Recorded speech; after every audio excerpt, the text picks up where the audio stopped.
우리 하나님 말씀 함께 보도록 하겠습니다. 열왕기하 22장 1절에서 20절까지 말씀입니다.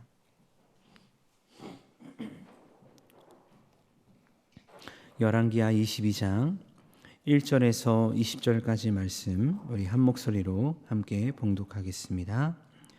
요시야가 왕위에 오른 때에 나이가 8세라 예루살렘에서 31년간 다스리니라. 그의 어머니의 이름은 여디다요 보스갓 아디아의 딸이더라.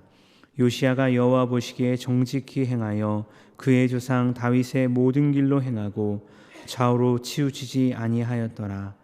요시야 왕 18째 해에 왕이 무술람의 손자 아살리아의 아들 석인과 사반을 여호와의 성전에 보내며 이르되 너는 대제사장 힐기야에게 올라가서 백성이 여호와의 성전에 드린 은 곧 문 지킨 자가 수납한 은을 계산하여 여호와의 성전을 맡은 감독자의 손에 맡겨 그들이 여호와의 성전에 있는 작업자들에게 주어 성전에 부서진 것을 수리하게 하되 곧 목수와 건축자와 미장이에게 주게 하고 또 제목과 다듬은 돌을 사서 그 성전을 수리하게 하라. 그러나 그들의 손에 맡긴 은을 회개하게 말지니 이는 그들이 진실하게 행함이니라. 대제사장 힐기야가 서기관 사반에게 이르되 내가 여호와의 성전에서 율법책을 발견하였노라 하고 힐기야가 그 책을 사반에게 주니 사반이 읽으니라. 서기관 사반이 왕에게 돌아가서 보고하여 이르되 왕의 신복들이 성전에서 찾아낸 돈을 쏟아 여호와의 성전에 맡은 감독자의 손에 맡겼나이다 하고 또 서기관 사반이 왕에게 말하여 이르되 제사장 힐기야가 내게 책을 주더이다 하고 사반이 왕의 앞에서 읽음에 왕이 율법책의 말을 듣자 곧 그의 옷을 찢으니라. 왕이 제사장 힐기야와 사반의 아들 아이감과 미가야의 아들 악볼과 서기관 사반과 왕의 시종 이사야에게 명령하여 이르되 너희는 가서 나와 백성과 온 유대를 위하여 이 발견한 책의 말씀에 대하여 여호와께 물으라. 우리 조상들이 이 책의 말씀을 듣지 아니하며 이 책에 우리를 위하여 기록된 모든 것을 행하지 아니하였으므로 여호와께서 우리에게 내리신 진노가 크도다. 이에 제사장 힐기야와 또 아이감과 악볼과 사반과 이사야가 여선지 훌다에게로 나아가니 그는 헤나스의 손자 디가의 아들로서 예복을 주관하는 살룸의 아내라. 예루살렘 둘째 구역에 거주하였더나 그들이 그와 더불어 말하매 훌다가 그들에게 이르되 이스라엘 하나님 여호와의 말씀이 너희는 너희를 내게 보낸 사람에게 말하기를 여호와의 말씀이 내가 이곳과 그 주민에게 재앙을 내리되 곧 유다 왕이 읽은 책의 모든 말대로 하리니 이는 이 백성이 나를 버리고 다른 신에게 분향하며 그들의 손의 모든 행위로 나를 경노하게 하였음이라. 그러므로 내가 이곳을 향하여 내린 진노가 꺼지지 아니하리라 하라 하셨느니라. 너희를 보내 여호와께 묻게 한 유다 왕에게 너희가 이렇게 말하라. 이스라엘의 하나님 여호와가 이같이 말씀하셨느니라. 내가 들은 말들에 대하여는 내가 이곳과 그 주민에 대하여 빈터가 되게 저주가 되리라 한 말을 내가 듣고 마음이 부드러워져서 여호와 앞 곧 내 앞에서 겸비하여 옷을 찢고 통곡하였으므로 나도 내 말을 들었노라. 여호와가 말하였느니라. 그러므로 보라 내가 너로 너의 조상들에게 돌아가서 평안히 묘실로 들어가게 하리니 내가 이곳에 내리는 모든 재앙을 내 눈이 보지 못하리라 하셨느니라 하니 사자들이 왕에게 보고하니라. 아멘. 우리 함께 말씀 나누도록 하겠습니다. 오늘 말씀을 보면 남유다 16대 왕인 요시야에 대한 이야기가 나오는 것을 보게 됩니다. 요시야의 아버지는 아몬이었는데 아몬은 므낫세에 이어 악한 왕으로 평가를 받고 있고 그의 통치 2년째 되는 해에 신복들의 반역에 의해서 죽임을 당하게 됩니다. 신복들이 반역을 일으켰다는 것은 여러 가지 이유가 있겠지만 그 이유 중 하나는 권력에 대한 욕심으로 볼 수 있을 것입니다. 대표적으로 가까운 북이스라엘 같은 경우 이런 사건이 참 많았는데, 그래서 북이스라엘의 역사를 살펴보면 총 9번의 왕조가 등장하게 되는 것을 보게 되는 것입니다. 근데 남유다의 역사 가운데서는 다윗의 왕조가 하나의 왕조로 계속해서 이어지는데, 그 이유가 무엇이었냐? 어제 나누지 못했던 21장 후반부의 말씀을 보면 아모니 신복들에 의해 시해를 당했지만 그 이후에 이런 사건이 일어났기 때문입니다. 21장 24절 말씀 보니까 그 국민이 아몬 왕을 반역한 사람들을 다 죽이고 그의 아들 요시야를 대신하여 왕을 삼았더라 라고 말씀하고 있습니다. 여러분, 아몬이 죽은 이후에 어떤 일이 일어납니까? 국민이라 표현된 사람들이요, 아몬을 반역한 사람들을 죽이고 그의 아들 요시야를 왕위에 올린 것입니다. 여기서 말하는 국민이란 그 땅의 백성을 의미하는 것인데, 특별히 이 백성들은 남유다 내에 여호와에 대한 신앙을 가진 자들이었습니다. 그렇게 므낫세와 아몬을 통해서 악한 통치가 일어났고 영적 질서가 무너진 시대였지만 여호와 하나님을 바라보는 믿음의 사람들이 있었다는 것을 우리는 알게 되어지는데, 그렇게 이들에게 중요한 것이 무엇이었냐면 사무엘하 7장에서 선포된 다윗의 왕조가 영원히 서는 것이었습니다. 왜냐하면 이것이 다윗 왕조를 향한 하나님의 뜻이라는 것을 이들은 알았기 때문입니다. 결국 자신의 생각과 가치관으로 하나님의 뜻을 무너뜨리려 하는 자들이 잠깐 등장하였지만, 하나님은 그분의 뜻을 따라 하나님의 사람들을 통해서 다윗의 왕조를 이어가시는 것을 말씀을 통해 보게 되는 것이죠. 그렇다면 이렇게 역경의 시간을 거치고 세워진 요시야는 어떤 왕이었을까? 오늘 1절과 2절 말씀 보니까 요시야에 대해서 이렇게 말씀합니다. 요시야가 왕위에 오를 때의 나이가 8세라 예루살렘에서 31년간 다스리니라. 그의 어머니의 이름은 요디다요 보스갓 아디아의 딸이더라. 요시야가 여호와 보시기에 정직히 행하여 그의 조상 다윗의 모든 길로 행하고 좌우로 치우치지 아니하였더라. 희망적인 메시지가 나오게 됩니다. 요시야는 남유다 역사 속에서 선한 왕으로 인정된 8명의 왕 중 마지막 왕이었습니다. 그렇게 요시야는 31년 동안 남유다를 다스렸는데, 안타깝게도 애굽과 싸운 무기또 전투에서 전사하면서 그의 생을 마감하게 되죠. 하지만 분명한 것은 요시야는 그의 할아버지 므낫세 55년, 아버지 아몬 2년, 총 57년간 무너진 남유다의 영적 질서를 회복하는, 다시 한번 하나님의 나라를 세우는 귀한 역할을 감당했다는 것을 우리는 알게 되는 것입니다. 오늘 보면 열왕기하 말씀만 보면 요시야가 18년째 해부터 이런 회복을 향해 나아간 것처럼 보이는데, 동일한 말씀을 기록한 역대하 말씀을 보면요, 요시야 8년째부터 하나님을 찾고 하나님을 구했음을 알게 되어집니다. 역대하 34장 3절 말씀 보면 이렇게 말씀합니다. 아직도 어렸을 때 곧 왕위에 있은 지 8년에 그의 조상 다윗의 하나님을 비로소 찾고 제12년에 유다와 예루살렘을 비로소 정결하게 하여 그 산당들과 아세라 목상들과 아로새긴 우상들과 부어 만든 우상들을 제거하여 버리매. 분명히 역대하 말씀에선 무엇을 말씀하고 있습니까? 8년 때부터, 그의 나이 16세부터 하나님을 찾았다. 그리고 제20년 20세에 유다와 예루살렘을 정결하게 함으로 말미암아 산당과 아세라 목상들과 모든 우상들을 제거하여 버렸다라고 성경은 말씀하고 있습니다. 그런데 이런 상황 가운데 요시야의 영적 개혁에 불을 붙인 사건이 오늘 말씀에 등장하게 되는데, 그 사건은 여호와의 성전에서 율법책을 발견한 사건이었습니다.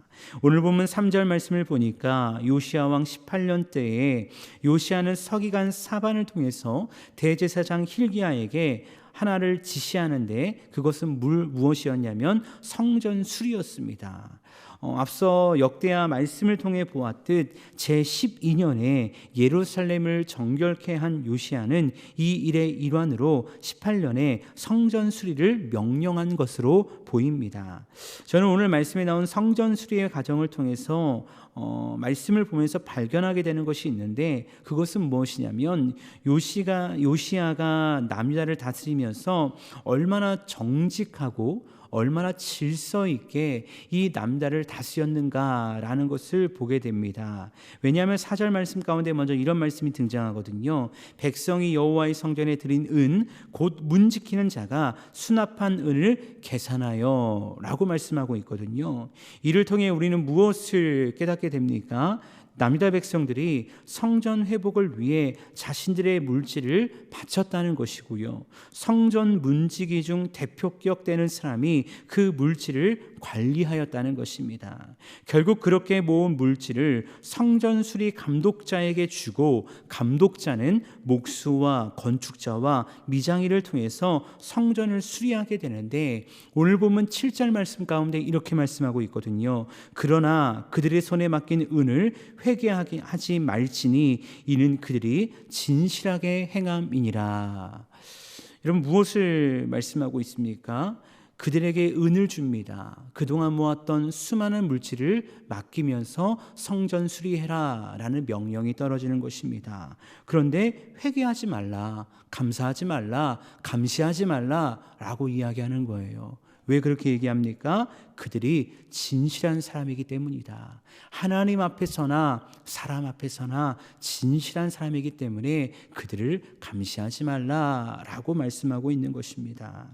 저는 이 말씀을 보면서 참 마음에 감동이 되었습니다. 하나를 보면 열을 안다라고 하지 않습니까? 그런데 이처럼 요시야의 통치 18년째에 남유다는 이렇게 하나님 앞에서나 사람 앞에서나 정직한 나라가 되었고, 그렇게 정직한 나라가 된 남유다는 하나님이 맡겨주신 사명의 자리에서 충성한 사람들로 세워지게 되었다는 것입니다. 근데 사랑하는 여러분, 하나님 앞에서 사명을 감당하는 우리의 모습도 이루어질 수 있기를 주의 이름으로 축원합니다. 하나님이 정해주신 질서 안에서 하나님이 주시는 정직한 마음으로 목회자는 목회자의 사명을, 평신도는 평신도의 사명을 감당하는 것입니다. 특별히 우리 남산교회에 8개의 팀과 40여 개의 부서가 있지 않습니까? 근데 이 팀과 부서에서 또 보이지 않는 수많은 사명의 자리에서 각자에게 주어진 사명의 자리에서 하나님이 보아도 사람이 보아도 진실되게 사명을 감당한다면 하나님께서 어떤 일을 하실까요? 아마도 하나님께서 이 마지막 때에 우리 교회를 통해서 더 큰 하나님의 사명을 감당케 하시며 하나님의 나라를 우리 가운데 임하게 하실 줄 믿습니다. 그래서 이 말씀 가운데 이런 감동과 은혜가 우리 모두에게 있기를 주의 이름으로 축원합니다. 이어진 8절 이하의 말씀을 보면 이렇게 성전 수리가 진행되던 중에 대제사장 힐기야를 통해서 드디어 율법책이 발견이 됩니다. 힐기야는 율법책을 사반에게 줍니다. 사반은 율법책을 읽고 너무나 놀라서 누구에게 찾아갑니까? 왕에게로 찾아가는 것입니다. 그리고 왕에게 이른 사반이 요시야 왕 앞에서 이 율법책을 읽게 되는데, 그때 요시야 왕이 말씀을 듣고 이렇게 반응하게 되죠. 오늘 본 말씀 10절과 11절 말씀입니다. 또 서기관 사반이 왕에게 말하여 이르되 제사장 힐기야가 내게 책을 주더이다 하고, 사반이 왕의 앞에서 읽음에 왕이 율법책의 말을 듣자 곧 그의 옷을 찢으니라. 사반이 왕 앞에서 율법책을 읽었다라고 말씀하는데, 여기서 읽음에라는 단어는요, 선포하다, 외치다라는 의미를 가지고 있습니다. 그렇게 사반을 통해 들려진 말씀은요, 하나님의 강력한 외침으로 들려졌을 것입니다. 더 나아가 율법책은 우리가 알다시피 모세의 오경을 의미하는 것인데, 여기서 선포된 말씀이 정확히 어떤 말씀인지는 알 수 없지만 분명한 것은 무엇이냐, 죄에 대한 하나님의 엄중한 심판이 기록된 말씀이었을 것입니다. 그래서 많은 학자들이 신명기 28장의 말씀이지 않았을까라고 생각을 하곤 하죠. 그러니까 이 말씀을 듣자마자 요시야가 어떻게 합니까? 자신의 옷을 찢습니다. 옷을 찢는다는 것은 철저한 회개를 의미하는 것인데 오늘 19절 말씀을 보니까 옷을 찢을 뿐 아니라 통곡하였다라고까지 훌다가 이 요시아의 모습을 증언하고 있는 것이죠. 이제 요시아에게 있어서요, 남유다의 영적 개혁은요, 더 이상 미룰 수 없는 남유다가 죽느냐 사느냐의 갈림길에 서 있는 중요한 문제가 된 것입니다. 그렇게 요시아는 신하들에게 이렇게 명령합니다. 13절 말씀 가운데 너희는 가서 나와 백성과 온 유다를 위하여 이 발견한 책의 말씀에 대하여 여호와께 물으라 라고 말씀하고 있습니다. 왜 그러냐면 이 말씀을 묻고 이 말씀의 뜻을 구할 때에 우리가 그래야 살 수 있기 때문이다 라는 것을 요시아는 알았기 때문이죠. 결국 이러한 요시아의 명령에 신하들은 선지자를 찾게 되는데 그렇게 찾게 된 선지자는 여선지자 훌다였다라고 말씀하고 있습니다. 근데 우리는 여기서 두 가지의 의아함을 갖게 됩니다. 첫 번째는 왜 훌다인가입니다. 두 번째는 왜 여선지자인가입니다. 예레미야 1장 2절을 보면요, 예레미야가 선자로 부름받은 때가 있습니다. 그때가 언제냐? 요시아 왕 13년째 해다라고 말씀하고 있습니다. 그렇다고 한다면 예레미야가 남유다에서 선자로 활동을 하고 있을 때이며 동일한 시기에는 스바냐도 선자로 활동한 때였습니다. 또한 이스라엘 역사 속에서 여선지자의 활동은 거의 나타나지 않았고 혹 나타난다 하더라도 제한적으로만 활동을 하였는데 신하들은 왜 예레미야와 스바냐를 제쳐두고 여자였던 훌다를 찾아갔을까라는 그런 질문을 여기서 우리는 해볼 수 있다는 것이죠. 그 이유는 두 가지로 살펴볼 수 있는데 첫 번째는 당시 예레미야는 베냐민 지파에 속한 아나도 출신이었고 스바냐는 시므온 지파 출신이었기 때문에 예루살렘에 있지 않았을 가능성이 높았기 때문입니다. 그리고 두 번째는 훌다가 여선지자였지만 당시 상당한 명성을 가졌던 선지자였다고 합니다. 즉 예언적 능력이 있는 선지자였다는 것이죠. 그리고 이를 뒷받침하듯 훌다를 통해 선포된 예언은 너무나도 정확하게 선언되었다는 것을 오늘 말씀을 통해 우리는 알게 되어집니다. 결국 하나님께서는 여선지였던 훌다를 통해서 하나님의 예언의 말씀을 구체적으로 듣게 하십니다. 그 말씀은 두 가지로 나눠지는데 심판과 구원이었죠. 먼저 심판에 대한 말씀이 16절 17절 말씀을 통해서 선언되어지는데 이렇게 말씀합니다. 여호와의 말씀이 내가 이곳과 그 주민에게 재앙을 내리되 곧 유다 왕이 읽은 책의 모든 말대로 하리니 이는 내 백성이 나를 버리고 다른 신에게 분향하며 그들의 손의 모든 행위로 나를 경노하게 하였음이라. 그러므로 내가 이곳을 향하여 내린 진노가 꺼지지 아니하리라 하라 하셨느니라. 아멘. 훌다를 통해 선포된 첫 번째 예언의 말씀은 요시아가 사반을 통해 들었던 말씀 그대로인 심판에 대한 말씀이었습니다. 그런데 훌다는 이 심판에 대해서 이렇게 말씀하지 않습니까? 이는 이 백성이 나를 버리고 다른 신에게 분향하며 그들의 손의 모든 행위로 나를 경노하게 하였음이라. 사랑하는 여러분, 우리는 이 하나님의 경노가 무엇인지 너무나 이해될 것입니다. 그동안 남유다가 하나님 앞에 저질렀던 죄악들, 특별히 이번 주간 나눴던 말씀 가운데 나왔던 히스기야의 교만, 므낫세와 아몬의 악행이 얼마나 심각했는지를 우리는 말씀을 통해 보았기 때문입니다. 그렇기 때문에 이 심판은 남유다에게 내려질 수밖에 없다는 것이죠. 그런데 너무나 감사한 것은 무엇입니까? 심판의 말씀으로 이 예언이 끝나지 않았다는 것입니다. 다시 남유다를 믿음의 나라로 세우려는 요시아의 모습을 보신 하나님께서는 훌다를 통해서 구원의 말씀을 주시는데 그 말씀이 19절 20절 말씀에서 이렇게 선언되고 있습니다. 내가 이곳과 그 주민에 대하여 빈터가 되고 저주가 되리라 한 말을 내가 듣고 마음이 부드러워져서 여호와 앞 곧 내 앞에서 겸비하여 옷을 찢고 통곡하였으므로 나도 내 말을 들었노라. 여호와가 말하였느니라. 그러므로 보라, 내가 너로 너의 조상에게로 돌아가서 평안히 묘실로 들어가게 하리니 내가 이곳에 내리는 모든 재앙을 내 눈이 보지 못하리라 하셨느니라. 아멘. 여러분, 여기서 말하는 빈터라는 것은요, 히브리어로 샴마라고 이야기하는데, 이는 상하다, 황폐하게 하다, 놀라게 하다라는 뜻을 가진 샤멤에서 유래한 말입니다. 결국 남유다에 대한 심판으로 말미암아 성읍 곳곳이 빈터, 즉 황폐하게 될 것이다 라는 것을 성경은 말씀하고 있는 것이죠. 앞서 이야기했던 아마 사반을 통해 들려진 말씀 가운데 이러한 남유다에 대한, 특별히 땅에 대한 심판의 메시지가 강력하게 정말 드러났을 것입니다. 하지만 이 심판에 대해서 하나님은 무엇을 예언하게 하십니까? 내가 이곳에 내리는 모든 재앙을 내 눈이 보지 못하리라 라고 말씀하십니다.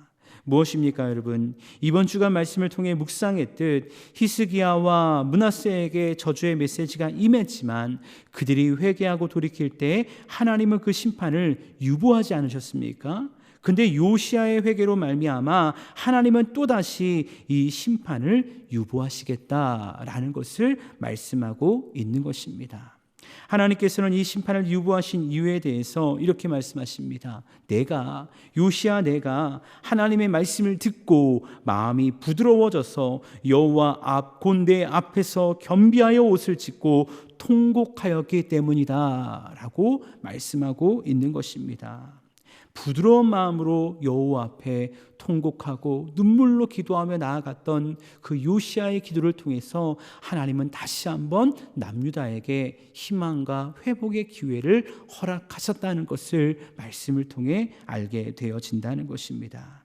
특별히 원어적으로 보면요, 이 부드러운 마음은요, 강팍한 마음과 반대어로 쓰여지게 되어집니다. 여러분, 우리는 부드러운 마음, 강팍한 마음의 결과가 어떻게 나타나는지 알고 있습니다. 왜냐하면 하나님의 전능하심 앞에서 끝까지 그 마음의 강팍함을 놓지 않았던 바로의 마지막이 어떠했는지 우리는 출애굽기를 통해 보았기 때문입니다. 또 오늘 말씀을 통해 부드러운 마음을 가지고 하나님 말씀 앞에 회개하고 통곡했을 때 정말 멸망할 수밖에 없는, 심판받을 수밖에 없는 남유다가 어떤 회복을 향해, 어떤 하나님의 구원을 향해 나아가는지를 말씀을 통해 보고 있기 때문입니다. 오늘 말씀을 통해서 그런 생각합니다. 한 사람의 그 모습이, 한 사람의 그 기도가, 한 사람의 간구가 이처럼 중요하구나 라는 생각을 하게 되어집니다. 어찌 보면 이 새벽 나와서 기도하는 우리 한 사람의 기도가 우리 가정으로 볼 때, 우리 교구로 볼 때, 우리 교회로 볼 때 참 작은 모습으로 보여질 수 있습니다. 하지만 우리 한 사람이 하나님 앞에 부드러운 마음으로, 정말 눈물로 하나님의 마음으로 나아갈 때 하나님은 우리를 통해 하나님의 회복을 이루어 주실 줄로 믿습니다. 사랑하는 여러분, 요즘 여러분은 하나님의 말씀을 어떻게 받고 계십니까? 하나님 말씀을 들을 때 여러분의 마음에서 나오는 반응은 어떠한 반응입니까? 소원하기는 요시야의 겸손함, 요시야의 이 부드러운 마음이 오늘 우리에게도 있기를 주님의 이름으로 축원합니다. 왜냐하면 그래야 진짜 그리스도인으로, 진짜 믿음의 사람으로 우리가 살아갈 수 있기 때문입니다.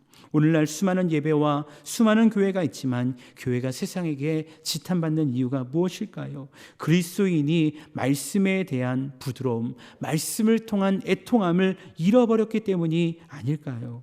우리는 이 땅을 살아가면서 세상의 것으로 애통해야 하는 그리스도인들을 참 많이 보게 됩니다. 근데 정말 하나님의 말씀이 내 안에 들려지지 않아서, 그 말씀이 내 안에 생명으로, 부드러운 심령으로 역사하지 않아서 얼마나 애통하고 있는지 우리는 생각해 보아야 한다는 것입니다. 혹시 오늘 우리가 이 애통을 잃어버렸다면 이 새벽, 오늘 또 저녁에 모이는 금요기도회를 통해서 하나님 앞에 겸손히 나아가며 이 애통을 회복할 수 있기를 주의 이름으로 축원합니다. 여기 있는 우리가 회복하면 우리를 통해 하나님의 나라가 회복될 것입니다. 여기 있는 우리가 회복하면 우리를 통해 우리의 가정과 우리 사랑방과 우리 교구와 우리 교회가 회복되게 될 줄로 믿습니다. 소원하기는 그 시작이 하나님 말씀 앞에 겸손히 선, 그렇게 겸손히 서기를 결단할 수 있는 저와 여러분 될 수 있는 하나님의 사람 될 수 있기를 주님의 이름으로 축원합니다.